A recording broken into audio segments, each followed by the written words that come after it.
Իրանն ու Իսրայելը շարունակում են փոխադարձ հարվածներ հասցնել իրանական հրթիռների հարվածի հետևանքով անցած գիշեր 8 իսրայելցի է զոհվել Իրանի առողջապահության նախարարության տվյալներով իսրայելական հրթիռակոծությունների զոհերի թիվը հասել է 224-ի, դրանց 90%-ը խաղաղ բնակիչներ են։ Վերջին ժամերին Իսրայելի բանակը կրկին հարվածներ է հասցրել Թեհրանի մի շարք շրջաններին։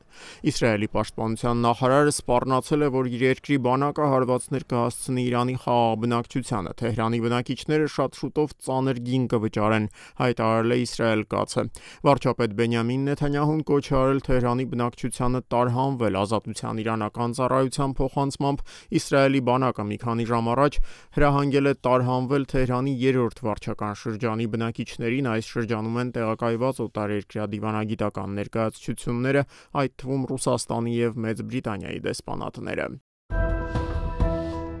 Իրանի խորհրդարանում մի նախագիծ է մշակվում, որը հնարավորություն կտա Թեհրանին դուրս գալ միջուկային սպառազինության չտարածման մասին համաձայնագրից։ Այսօր նման հայտարարությամբ է հանդես եկել Իրանի արտգործնախարարության պաշտոնական ներկայացուցիչ Էսմայիլ Բաղերին։ Օրինագիծն այս պահին մշակվում է, որևէ կասկած չկա, որ մենք այդ ընթացքում կհամակարգենք մեր և խորհրդարանականների քայլերը, նշել է Իրանի դիվանագիտական գերատեսչության պաշտոնական ներկայացուցիչը։ Միջուկային սպառազինության չտարածման մասին համաձայնագիրը Իրանը վավերացրել էր դեռ 1970 թվականին, այն ուժի մեջ էր մնացել նաև իսլամական հեղափոխությունից հետո։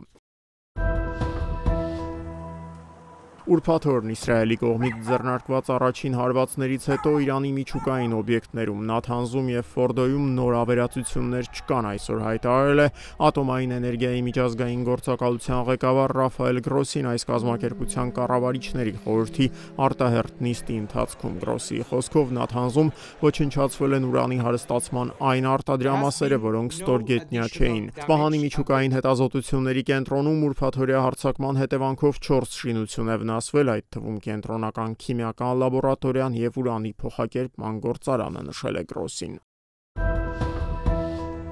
Ֆրանսիայի մայրաքաղաք Փարիզի մերձակայքում մեկնարկող Le Bourget-ի հեղինակավոր ավիասրահի կազմակերպիչները հրահանգել են փակել Իսրայելի ռազմարդյունաբերական 4 ընկերությունների տաղավարները։ Այս մասին հաղորդում է Reuters գործակալությունը։ Լրատվամիջոցի փոխանցմամբ տաղավարները հատուկ կառուցված սև պատով են փակվել այն բանից հետո, երբ իսրայելական կողմը հրաժարվել է հեռացնել այնտեղ ցուցադրվող հարձակողական սպառազինության նմուշները։ Պաշտպանական սպառազինության հետ մենք խնդիրներ չունենք, սակայն հարձակողական զենքերը Le Bourget-ում ցուցադրվել չեն կարող, այսօր հայտարարել է Ֆրանսիայի վարչապետ Ֆրանսուଆ Բայրոն։